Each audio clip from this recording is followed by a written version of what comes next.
I am currently engaged in a conflict with my roommate, and my friend has recommended that I seek additional opinions on this matter.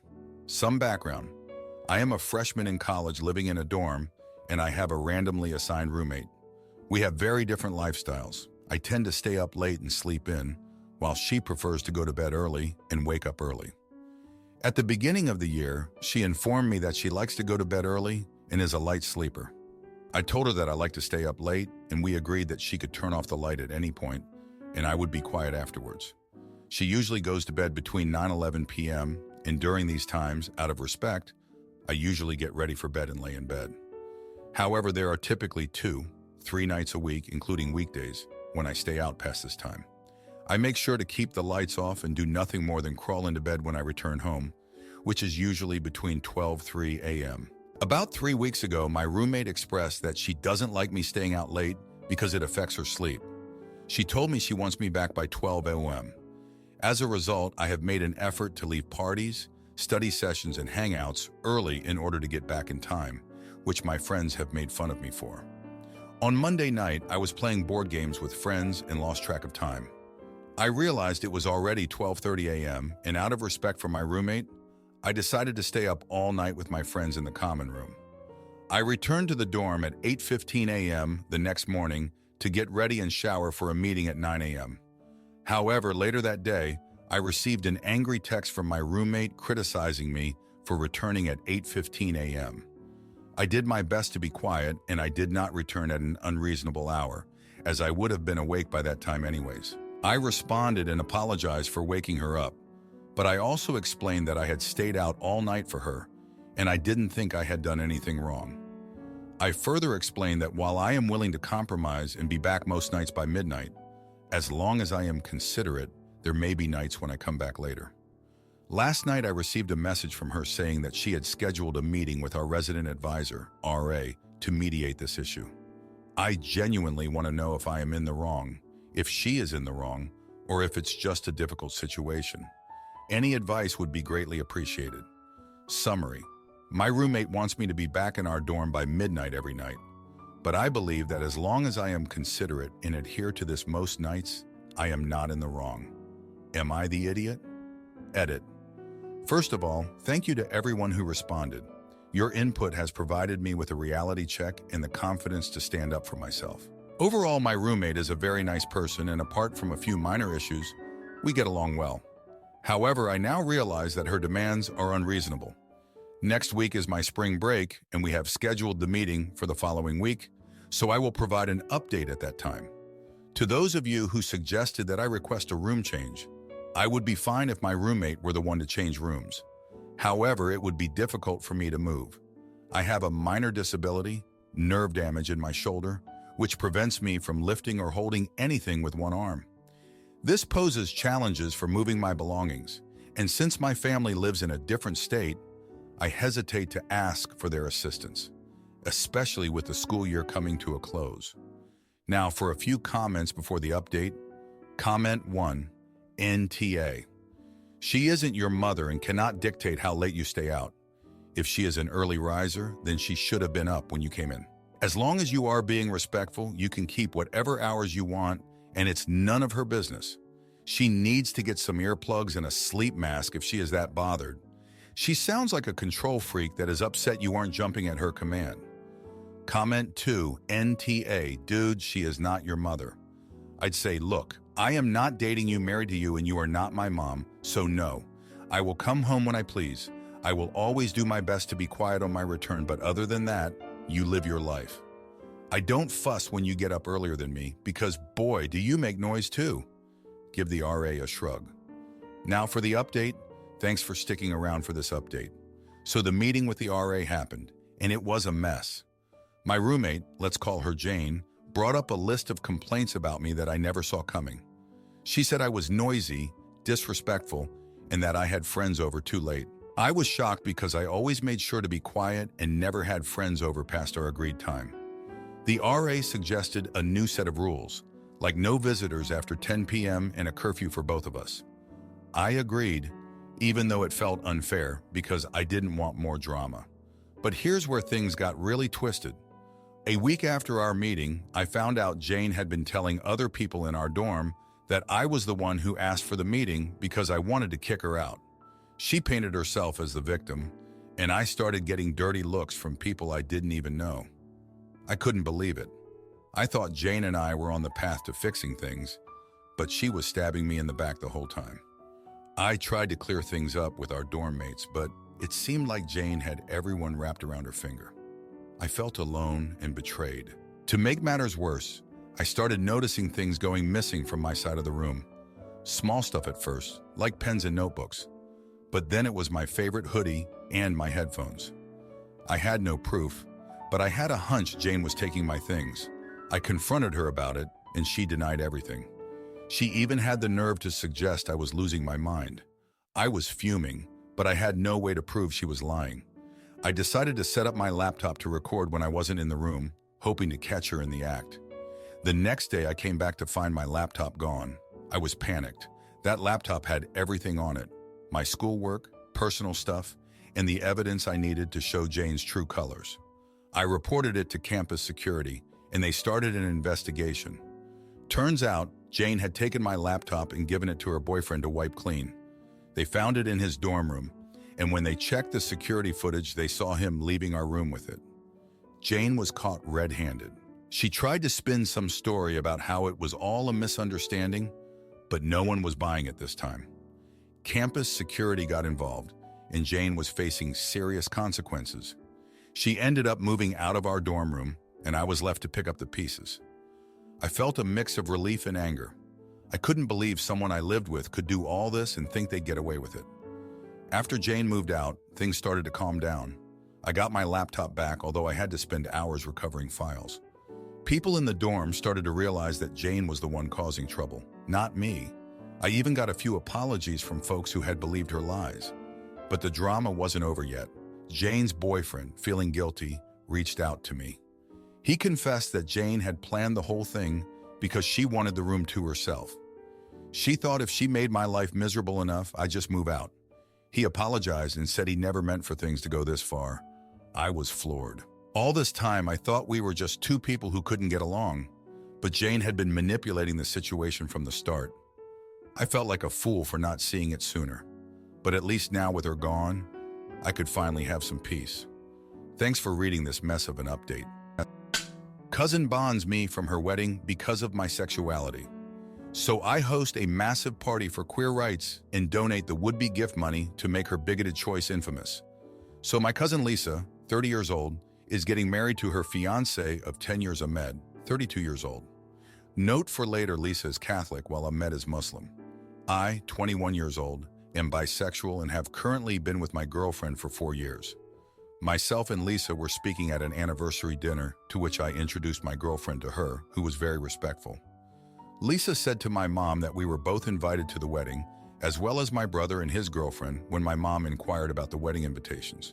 About a month later, the wedding invitations get posted, and lo and behold, everyone gets an invitation except for me. I was confused at first, but my parents told me that it was probably just lost in the post and to keep looking for a dress, etc. I was instantly curious. I decided to not text Lisa because she had too much on her plate. Another month rolls around and still no invitation. I ask my mom, and she tells me that I'm definitely invited because she rang my uncle, Lisa's father, and he said that she texted my brother and him asking for my girlfriend's last name. I then grew suspicious as my brother had not texted me, nor had she. Why couldn't she come to me about it? I then grew annoyed because my mom then said she asked my brother to ask her again, to which I said I'd text her and asked just to clarify because, as stated before, I'm 21 and can fight my own battles. I was also angry that I was kept out of the loop. My mother then got defensive, raising her voice, telling me to not bother Lisa and that she's got a million things on her mind at the moment and that she's already asked my brother. I informed her that I was an adult and don't need anyone speaking for me. She then told me that I'm going to the wedding and that she will sort it and that if I don't get an invitation, none of them go. I explained to her I didn't care if I got one or not. I just want to know if I'm invited or not. She kept cutting me off and told me to drop the topic. So did my dad. Later that night, I checked her phone and saw texts from her to my brother and her to Lisa, saying that I was not invited to the wedding due to my sexuality and that Ahmed's religion was Muslim. Therefore, they didn't need the stress there. Personally, I didn't care about the invitation. I was not going to a place where I was not welcome. But I was completely hurt that this was kept from me. I confronted my family and told them I knew and yelled at them. My mother told me to calm down and that I was still going to the wedding, whether Lisa liked it or not. I told her to piss off and that I was not going, but she demanded that I was going and that she kept it from me because she did not want to upset me. I told her that I didn't need her to fight my battles and that I was a grown-up. My brother and dad intervened, calling me ungrateful for their so-called protection. I stormed off and haven't really spoken to them since. No one has apologized, but I don't think my reaction was uncalled for. Am I the idiot? Edit. Sorry, just to clear things up, I don't care that I'm not invited, but I do care that I was strung along and the reason was kept from me. I don't need to be babied. Now for a few comments before the update. Comment 1. Not the idiot. Your mom is in denial or something. Also, how hard is it to tell someone if they're invited? Personally, I would have asked sister after the invitations first went out. Your family and especially your mother strung you along and now they're upset you found out. Straight up ask your sister if you and your girlfriend are invited by text. Comment 2. Not the idiot. I think you knew something was up as soon as you did not get an invite. You were trying to confirm that suspicion. I would not have even kept asking your family for clarification, but gone to Lisa directly. I would not attend any event where I was not welcome or invited, and I hope Lisa does not expect a gift. Now for the update, thanks for sticking around for this update. So after that whole mess with the wedding invite, things went from bad to worse. My brother, who's always been the golden child, decided to pull a move that left everyone's jaw on the floor. He broke up with his girlfriend of 3 years out of the blue, and the next thing we know, he's announcing he's moving to another country for a job opportunity. Just like that, no warning, no discussion, nothing. He was always the level-headed one, so seeing him act so impulsively shook the whole family. Now, with him gone, the dynamics at home got even more strained. My parents were a mess, especially my mom, who couldn't stop crying over my brother leaving and the whole wedding fiasco. It felt like our family was falling apart at the seams. In the midst of all this, Lisa's wedding was fast approaching, and the tension was thick enough to cut with a knife. I was still on the outs with everyone, and it was clear that my relationship with my family was hanging by a thread. Then a week before the wedding, my mom comes to me, tears in her eyes, and hands me an envelope. It was a wedding invitation with my name and my girlfriend's name on it. She said Lisa had a change of heart, but I could see the guilt written all over her face. It was obvious she had pressured Lisa into inviting us, and I wasn't about to be anyone's pity invite. I decided to take matters into my own hands. I went to Lisa's place, and we had a long, hard talk. Turns out she was under a lot of pressure from Ahmed's family about the image of the wedding, and she admitted she was wrong to exclude me. I appreciated her honesty, but the damage was done. The day of the wedding arrived, and instead of going, I planned a little surprise. I hosted a massive celebration at my place, inviting all our friends who supported us, including some from Lisa's side who were also fed up with the drama. We had a blast, and the pictures of our party made their way onto social media. Lisa saw the photos and realized what she had missed out on by not standing up for family. She left her own wedding reception early, came to my party with tears and apologies, saying she wished she had the courage to stand by me from the start. As for my sweet revenge, well, I donated the money I would have spent on a wedding gift to a charity supporting Queer Plus rights, in Lisa and Ahmed's names. They got a thank you note from the charity, and I heard through the grapevine that it sparked quite the conversation in Ahmed's family. Thanks for reading this whirlwind of a week. My brother's fiance cheats and lies. But when I find proof, I make sure the wedding is canceled and she learns not to mess with family. Sorry if this is kind of all over the place. So on Sunday, I, 19-year-old female, learned on a Zoom call with my family that my brother Harry, 22-year-old male, has just gotten engaged to his girlfriend Jessica, 20-year-old female.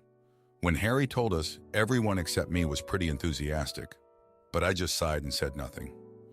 Harry didn't display any reaction towards my admittedly lukewarm response, But afterwards, my mom called me and told me that I was rude for not being excited. She said that I need to respect all members of the family, including Jessica, and that I need to reconsider my behavior if I want to be invited to our vacation in the spring. Harry and I were really close growing up. Since he and then I started college, we've been less close, but he and I still talk every week or two. Harry and Jessica have been together for around 2 years now. Here's where it gets complicated. I knew Jessica back in high school, and she was not what you would call a kind person. She had a particularly nasty streak. She would not pay attention during class and always tried to cheat off of people's homework, and I assume got away with it. She tried, semi-successfully, to steal my boyfriend. She bullied one of my best friends, calling her fat, among other things. This bullying worsened, if not caused altogether, her eating disorder. And it's something I've never been able to forgive or forget. She is just one of those people who would mess around with other people's lives like it's a game, and not something she is invested in. About 6 months ago, I had a heart-to-heart with Harry about Jessica. I laid out my concerns and the history of her behavior, hoping it might make him reconsider or at least think deeply about their relationship. He said he'd consider what I said, but didn't continue the conversation much further. Since then, we talked regularly as usual, and things seemed normal between us. He didn't talk about Jessica often, but he didn't hide their relationship either. I was really happy. It sounded like it might be dying off, though. I had no idea he was getting engaged to her until he announced it. I don't know if he has been telling other people in the family besides me, or if it was really just an abrupt decision. To make it worse, I am worried that he told Jessica about our conversation 6 months ago. In her announcement on Facebook, with an annoying ring on her hand photograph, she wrote something like, "I know not everyone in our family is supportive, but we have each other, and that's what matters." So he ignored my warning, and he told her all about it. Part of me wonders if I should just swallow my feelings for the sake of family harmony, but another part of me feels like I'd be betraying my old friend, my own values, and my brother by pretending to be happy about this engagement. And I am bad at holding back my truth. So am I the jerk, Aita, for feeling upset and possibly wanting to voice my concerns again, even though it might cause friction in my family? Or should I just keep my feelings to myself and let Harry make his own decisions and mistakes? I just feel like there's nobody who I can talk to about this that will really understand. Edit. Okay, thanks for all the responses, people. I will take some advice. Talk to Mom and explain exactly what Jessica has done and try to make her understand. Talk to Harry about our previous conversation and find out how much of it he shared with Jessica and how she responded to what I said. Potentially talk to Jessica, seek therapy. Someday, I'm really not in a position to go no contact with my family, and I still want them in my life. I might post an update, but it seems like the rules are kind of strict on that, which is fair. Message me or something if you want to hear what happens, Now for a few comments before the update. Comment 1, you're the idiot. I just kind of sighed and said nothing. That's pretty immature. About 6 months ago, I had a heart-to-heart with Harry about Jessica. I laid out my concerns and the history of her behavior, hoping it might make him reconsider or at least think deeply about their relationship. You have expressed your piece. Am I the idiot for feeling upset and possibly wanting to voice my concerns again? You already voiced them. Harry is a big boy. He listened to your concerns and made the decisions he did. At the end of the day, you don't get to tell other people how to live their lives. Comment 2, not the idiot. You expressed your opinion how you felt was right.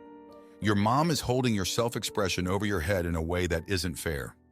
Your brother doesn't have to take your advice, but he should at least keep what you said private. Aside from that, though, he is also fine. You'll get to have the last laugh one day if their relationship explodes. Now, for the update, a lot has happened since the last post. Sorry if this is kind of all over the place. Monday was a mess. I tried talking to Mom about Jessica and everything she's done. I thought maybe if she understood where I was coming from, she'd get why I can't just be happy about the engagement. But it backfired. She said I was living in the past and that people change. She even suggested that maybe Jessica had grown up since high school. I wanted to believe that, but it's hard when you've seen the damage someone can do firsthand. Then there was Harry. I decided to ask him straight up if he told Jessica about our talk. He admitted he did. He said he wanted to be honest with her, which I guess I can understand, but it still stung. He said Jessica was hurt by what I thought of her, but that she's willing to move past it. I wasn't sure if that was a good thing or just her playing the bigger person. The next day, things got even more complicated. Jessica messaged me. She wanted to meet up and talk. I was torn. Part of me wanted to tell her off, but I knew that wouldn't help anything. So I agreed. We met at a coffee shop and it was weird. She was all smiles and acting like we were old friends. She said she wanted to start fresh and that she understood why I had my doubts. She even apologized for the past, but it felt off. I couldn't shake the feeling that she was just putting on an act. I was still processing that when I got a call from my aunt. She was planning the family vacation and wanted to know if I was in. I had to decide right there if I was going to let this whole mess with Jessica affect my relationship with the rest of my family. I said yes, I'd go. I didn't want to miss out on family time because of her. But then yesterday, something happened that changed everything. I was at the library when I overheard someone talking about Jessica. They said she'd been caught cheating in one of her college classes. It was like high school all over again. I didn't want to believe it, but I couldn't ignore it either. I had to tell Harry. It was a hard choice because I knew it could blow up in my face. But I couldn't let him marry someone who was still pulling the same stunts. So I showed him the proof. He was shocked. He didn't want to believe it at first, but he couldn't deny what was right in front of him. It was a rough conversation. There were tears and yelling. But in the end, Harry called off the engagement. He said he needed time to think about everything. I felt awful for being the one to bring it all crashing down. But at the same time, I knew I did the right thing. Today, Harry and I talked again. He thanked me for looking out for him. He said he was going to take some time for himself and figure things out. I think we're going to be okay. It's not the positive outcome I expected, but it's a start. And maybe now we can get back to being the siblings we used to be before all this drama. Thanks for reading. If you like this video, you'll probably like these too. Also, while you're here, please consider subscribing. It's your support that keeps this channel alive and allows me to make better and longer videos. Have a great day.